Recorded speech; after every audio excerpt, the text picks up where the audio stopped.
Yeah, hi, Julie. This is now the most serious internal crisis that Iran has seen in almost a decade. It started with protests against the economy, but it has morphed into this much bigger 7-8-day series of demonstrations against the religious leadership, the regime, and critically, the supreme leader himself, Ayatollah Khamenei. It's unprecedented.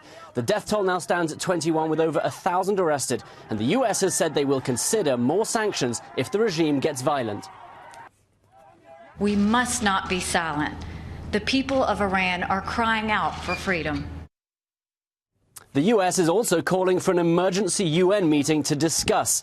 This is a new wave of protesters, mainly under 25s, angry at the regime's corruption, and crucially, they come from the regime's rural, traditional strongholds. And many of them are also angry because the nuclear deal promised them sanctions relief and better quality of life. Instead, they have seen the Iranian government spend billions on Hezbollah, on Syrian wars abroad, and meddling in other countries.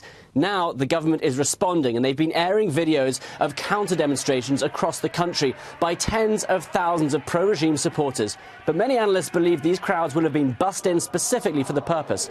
The regime has threatened to crack down with an iron fist, but so far they've been cautious.